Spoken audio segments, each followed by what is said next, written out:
Saper utilizzare lo sguardo nel modo corretto ti sarà utilissimo non solo nelle conversazioni private o in qualunque situazione personale, ma anche durante discorsi in pubblico o comunque rivolti a più persone. Scopri come dirigerlo e come averne padronanza. 5 tecniche, 3 consigli e una curiosità.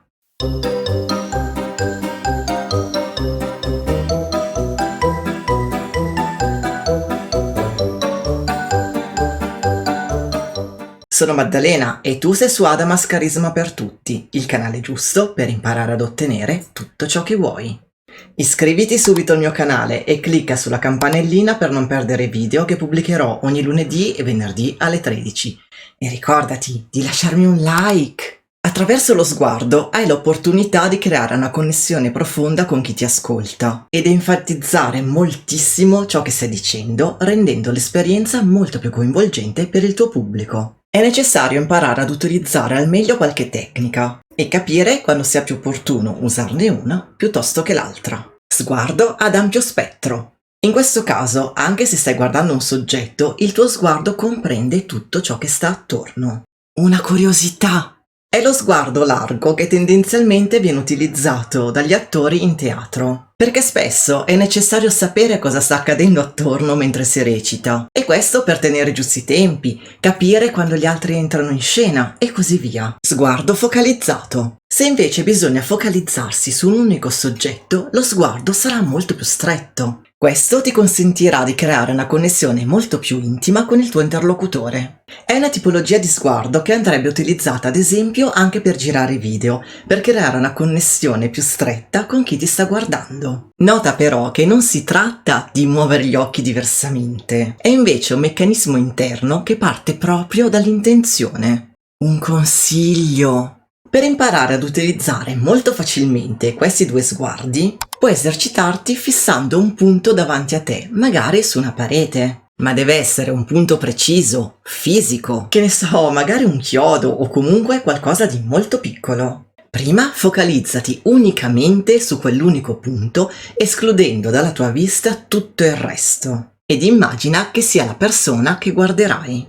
Impara a non distogliere l'attenzione. Poi decidi intenzionalmente, ma assolutamente senza muovere gli occhi, di ampliare il tuo sguardo allargandolo in modo graduale ma sempre più esteso. Ci vorrà un po' di tempo e di esercizio, ma noterai che dopo qualche tentativo riuscirai a vedere spazi sempre più ampi di ciò che sta attorno a quel punto, potenziando il tuo sguardo periferico. Non escludere. Ti sarà probabilmente capitato qualche volta, purtroppo, di essere parte di un'occasione collettiva, come ad esempio una cena fra amici ad una tavolata molto numerosa, ed essere completamente tagliato fuori dallo sguardo di chi sta parlando rivolgendosi agli altri. Spesso non è intenzionale. Chi sta parlando, magari raccontando qualcosa di interessante alla tavolata, guarda le prime 3 o 4 persone davanti a sé e non guarda le altre. Nonostante non sia voluto, fa comunque rimanere male chi si sente così escluso. È qualcosa di sgradevole. Ma conscio di quanto sia fastidioso, quando toccherà a te parlare, provvedi ad includere e coinvolgere tutti quelli che ti stanno attorno. Questo atteggiamento ti renderà subito più carismatico, perché la persona carismatica cerca di coinvolgere e considerare sempre tutti, non escludendo nessuno. Quando invece parli ad una sola persona per volta,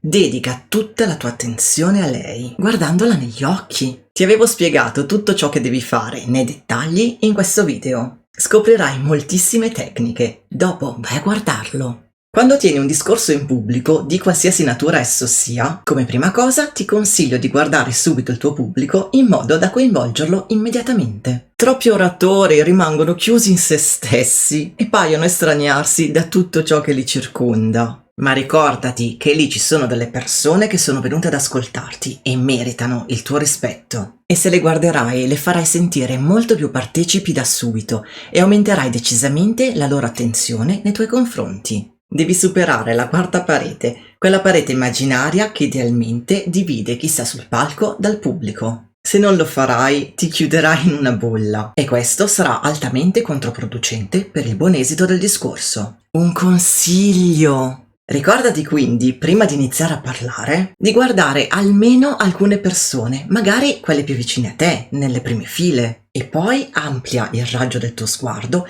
estendendolo verso il fondo del pubblico. E solo a quel punto inizierai a parlare. È un'operazione che durerà pochissimi secondi, ma ti assicuro che farà una differenza sostanziale. È ovvio che sarà più facile farlo se si tratterà di un pubblico con un numero modesto di persone. Più complicato se si tratta di un vasto pubblico con grandi numeri. Oltretutto, in molti casi potresti avere delle luci molto forti proiettate sul palco che ti abbaglieranno, complicandoti l'operazione, e la platea immersa nel buio. Come fare in questo caso? In quel caso utilizza lo sguardo teatrale. Rivolgerai il tuo sguardo alla prima fila e poi farai scivolare il tuo sguardo verso il fondo, sorvolando sulla testa delle persone. Questo darà l'impressione che le stai guardando, anche se non lo stai facendo realmente. Ricordati comunque di non farlo solo prima di iniziare a parlare, anche se ti ribadisco che si tratta di un momento cruciale, ma a volte durante tutto il corso del tuo discorso.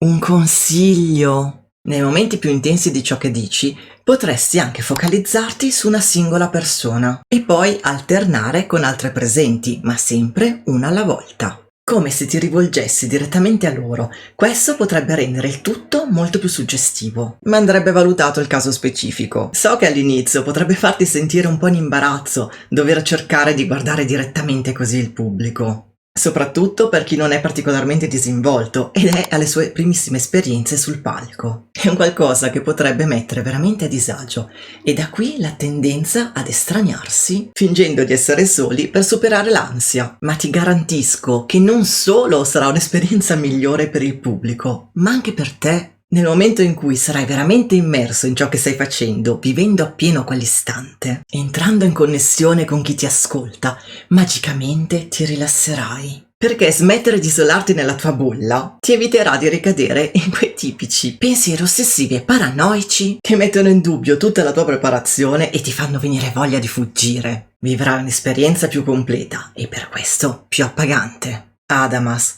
diventa come un diamante, brillante, prezioso ed invincibile.